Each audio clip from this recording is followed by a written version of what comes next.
Hello, everyone, and welcome to Faith in an Ever Changing World Encouragement and Hope Faith Story. I'm Janet Harley, your host, and it's a pleasure to have with me today Shawn Procter. Hi, Shawn. Thank you for Hello, joining Janet. me. Thanks for having me. Yeah. Sean is a program director at Grip Outreach for Youth in Chicago, and their mission is to invest in the lives of Chicago youth through Christ centered life on life relationships. And you can read more about Sean in the post that I have. And so, just welcome again, Sean, and Thank you. looking forward to your faith story journey. Uh, and right after this, we will hear Sean's faith story. Stay with us.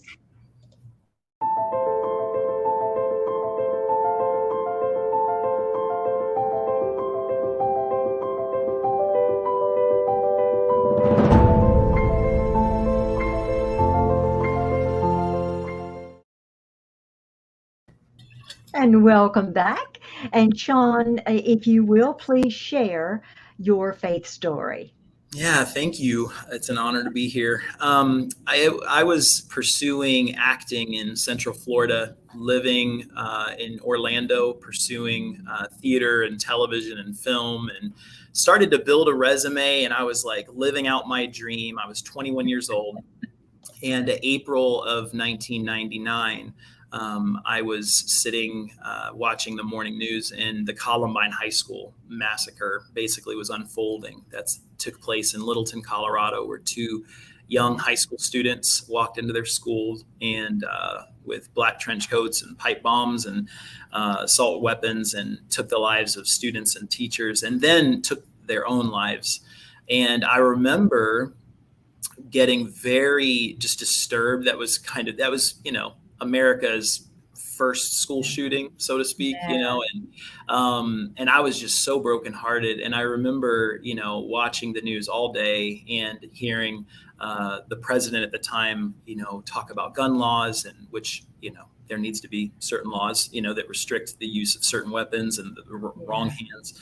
But I remember going to my room and I was so upset. And I had, faith wise, I had been raised up in a Christian school.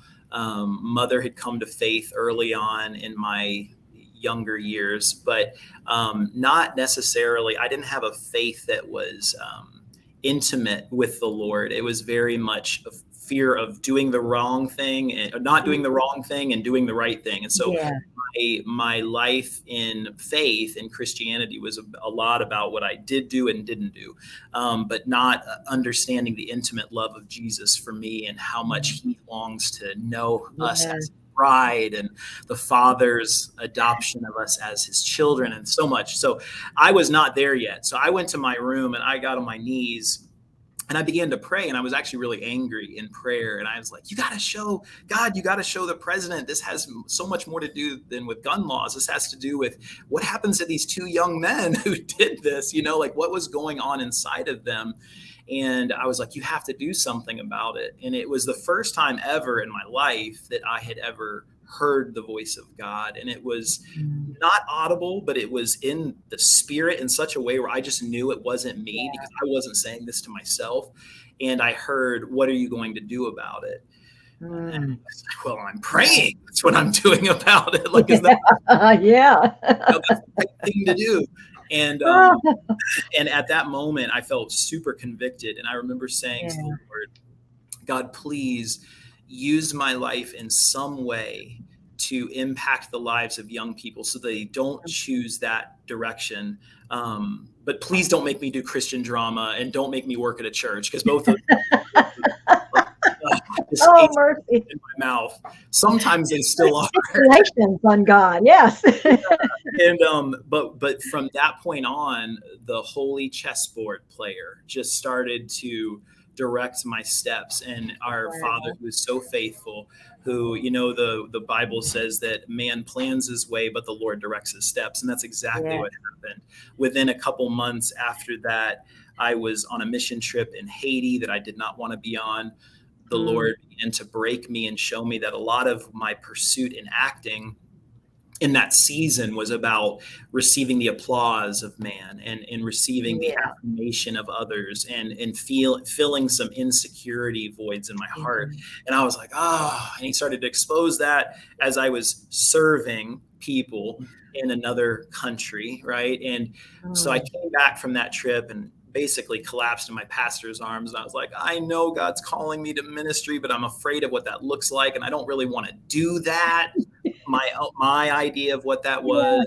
And within about 2 months after that, I was living in Nashville, Tennessee at that. I mean, I was in Orlando, Florida before.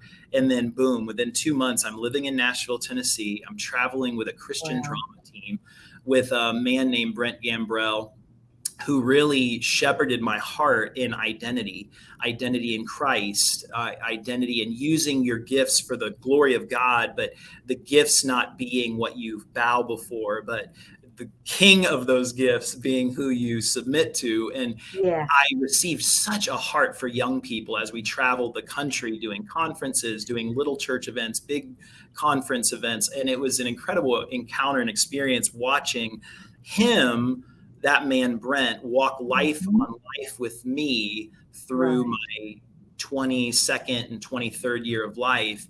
And he said, you know, Shawn, when you first came on our team, you were an actor that was interested in this idea of what ministry looked like. And then you left this minister who could act. And I was like, I don't know if that sounds good, but I understand his heart. You know, ministry is about really just Yeah. serving Well, people. It's not this big, hard, you know, like I can't wait to be a pastor, or I can't wait to be an evangelist, or I can't wait to be someone on a podcast. But the reality is, like, ministry is life. It's serving yeah. others from the heart that we Yeah. have for Jesus. So Yeah. after that point, I actually traveled with him for a couple of years. And then a church that we had served in called me and said, thank God for this woman, Kenda. She said, Shawn, you worked with our junior hires for a week and you were really good with those kids. And we really we need a junior high youth director for the summer. Would you consider? Wow. And I said, no. And she called me back and said, did you pray about this? I was like, my summer's already booked. And she goes, well, if you prayed about it, you heard wrong from God. So you need to pray again. And I was like, what? So I prayed and God cleared my entire calendar for the summer. Wow. I was like, oh my gosh. So I told her, I said, I'll move to Boca Raton, Florida from Nashville, and I will work with the junior high students for 3 months. And then I'm returning back to Nashville because I wanted to open up that acting world again and Yeah. travel with gentlemen that I was Yeah. traveling with before. And I stayed for 4.5 years. And in Woo. Boca Raton, Florida is where the Holy Spirit began to confirm the thought Oh my goodness. for me. I began to like immerse myself in youth, in their families, and truly life on life. I was able to begin living life on life with young people, and I fell in love with Jesus and with his heart Yeah. for young people. Yeah. And I was not equating any of this with the original voice of God in 1999 with the Columbine tragedy. But that came in a little bit later. So now I'm, 28, and I've been working in the youth group in South Florida.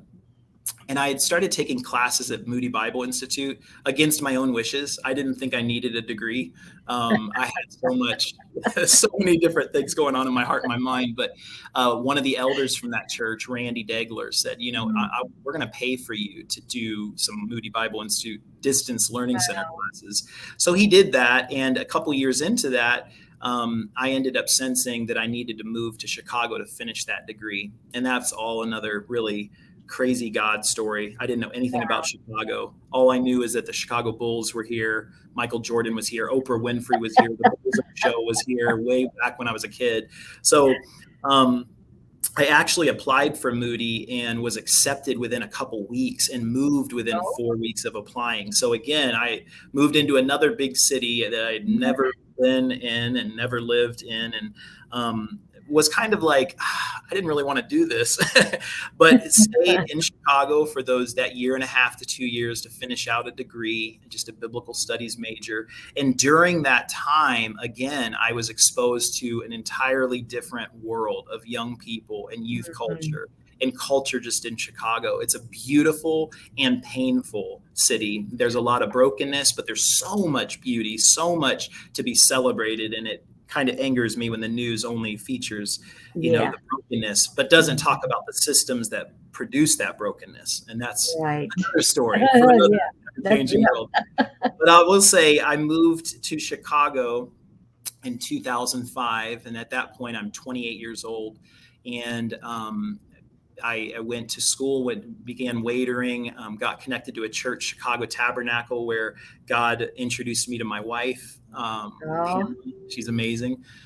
We got married and had a honeymoon baby. We conceived our daughter on our honeymoon after actually waiting for our first kiss on our wedding day, and then conceiving our daughter. But during that time, I was done with Moody Bible Institute, but I sensed God keeping me in Chicago, and I started teaching character-based abstinence education in the public high schools and middle schools of Chicago, which was quite an experience. And doing that, I watched students reject the information initially, but by the 8th session, some students, high school students in a diverse, population would come up with tears in their eyes saying, "What you're saying, I've never heard before. I did not know about thinking about my sexual choices and my choices with drugs and alcohol from the context of thinking about who I am and who I was made to be and what my goals are for my life and the various pathways that my life could take based upon my choices." And at that time, I was so excited to be in public schools, and I was like, this is awesome. That funding ended with the change of the presidential administration in the advancement of comprehensive sexual health education, which, again, that's another conversation. I'd love to come back and talk about this, because I see the outflow of messaging that is not true and not truth. Some of it's true, but not all of it's truth. Right. And during that time, God was really etching into my spirit, if you abide in my word, you are my disciples indeed, and you will know the truth, and the truth will set you free. And so I began to be very passionate about exposing lies, because lies lead to death, and revealing truth, because I believe truth leads to life. And so I would teach that way in the public schools. It was we were all faith-filled followers of Jesus that were in the schools, but our program was not Christian. And so the funding ended, and I was like, all right, I got a 1-year-old daughter. I got my wife, we're living out of our savings because we were making very, very little in that season. We had to short sell a condo. It was a really painful time of just kind of like, God, I believe we're following you, but this is getting really hard. And so we were like, Florida, there's our way out. And so in 2011, I am now 34 at that time. I was like, you know what? Let's move back to my hometown of Palm Bay, Florida, and maybe move to South Florida. I think I was talking about moving back to South Florida because there was a free place to live, a job for my wife, opportunities for me. My mom, my dad, my brother, his family, they were all excited about having me back to Florida. And in a season of fasting and prayer, the Lord said, I'm not done with you in Chicago. You will bring the gospel into public high schools. I'm like, oh my gosh, what am I going to do that? God? So again, what are you doing? And within a month, I was hired at Grip Outreach for Youth. And for the last 10 years, I've been Grip, the school program director, bringing volunteers from local churches, training them up to serve in local public schools and to walk life on life with students, doing a work of justice, which is serving needs that you see that are right to serve. And then God opening the door for conversations once people trust you and know your heart, and you're there not to be served, but to serve, just like Jesus was on the earth. And therefore it gives people it gives you the permission to speak life into people and to share with them why you do. I just recently transitioned into the Future Steps program director role here at Grip, which is all about jobs and career options and college pathways and internship pathways for students that are in mentor relationships to look into their future. And we are a Christ-centered organization and have been since our founding almost 20 years ago. 2004 is when we were made into a 501c3 certification came in 2004, but we've been doing programming since 99. But I'll tell you, I was in the public schools a few years ago, and the Lord reminded me, Shawn, do you remember April of 1999? And it makes me emotional thinking about it, but he said, you're in public schools and you're raising up other adults to love young people and to step into the lives of teenagers. And I was like, oh my God, like you absolutely took a horrible experience in Littleton, Colorado, and you utilize the pain and the brokenness to call me, and I know many others whose lives were changed from that tragedy, to direct our hearts and our steps into a pathway where we're investing in the next generation. And so that's my heart. My heart is that every Christian adult, regardless of what they do, would pour into the life of a young person that's not their own flesh and blood. Because I think the church, and I'm not a church basher. I'm a local church criticizer. When we try to build the kingdom with the little steeple on top, but we don't remember that we're the big C church, which really is not about a building. It's a people that are redeemed and loved and humbly accepted by God through the sacrifice of Christ on a cross, and then filled with the spirit of sonship so that we can be sent out to follow our Father's will and to look like his Son. And so my heart, my frustration is we hear a lot of times, I'm living in a city that's been criticized by a lot of people, right, in the church. And but what I realize is a lot of people are like, it always starts at home. And so the homes of kids, that choose to do broken things and horrible things, where were those parents at? And my response is, well, where were you at? Where are you as the village? It takes a village. Where are you at stepping into the lives of other young people and their families, to get close enough to love and to serve and to learn and to humbly position yourself. Instead of being so critical. Yeah, you don't. Proximity breeds compassion. Yeah. And when you're proximate to hard things, you see those hard things in such a different lens than when you watch the news or sit in your pew and hear from a pulpit various ideas that sometimes are not the heart of Jesus. So I really hope that we can spend less time criticizing the state of our world and actually do something about it, right? And you're right. We need to spend time with our youth because they are our future. Yeah. And so it is so important to do that. And there are kids. That's the other thing that I buck up against sometimes when I hear it's like, oh, those kids. I was like, no, there are kids. So if you take out those and put in you feel an investment right into the world that God has planted you in for such a time as this. Absolutely. We're not supposed to go into our bunkers and wait for Jesus' return. We're supposed to go into the harvest field that's ripe. And not wait for the harvest field to come to us, but to go out and to be living full lives. Absolutely. Weeping with those who weep, rejoicing with those who rejoice, mourning with those who are mourning, and entering into the brokenness of the world, just like Jesus did. He incarnated into this world, humbled himself to the point of death, even death on a cross. And then God highly exalted him. And so there's a recipe in there. Descend, church, descend.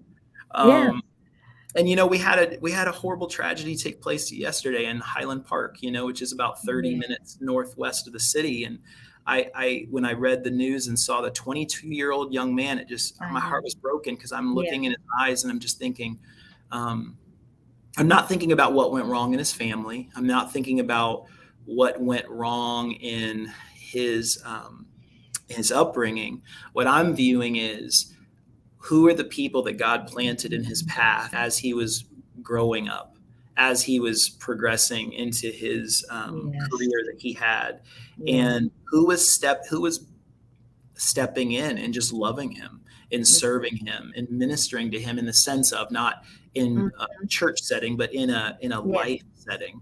Right. And it breaks my heart to think of all the influences he had working in his mind and in his heart that would lead him to the place of Right. taking others' lives. And Yeah. so the work is not over. No, no. And I We got don't a think it will life on ever the be over. yes, for sure. Shawn, I thank you so very much for being my guest today and for sharing this faith story journey. And I think you're still on it. Oh, oh yeah. Oh, Oh yeah. yeah. Oh, Yes. And the thank you. creative arts is one of those areas that just in the Yeah. last 6 months, God's been almost returning to me in a very Yeah. odd way. And I think he took me Yeah. 20 years out of it to see different things to place me back into it potentially. So I'm kind of on that journey too of like, what are you opening the door to, Father? And so he's Yeah. doing a lot. And I'm really Absolutely. grateful. Absolutely. Thank you again, Shawn, for joining me this morning. And thank you all for watching.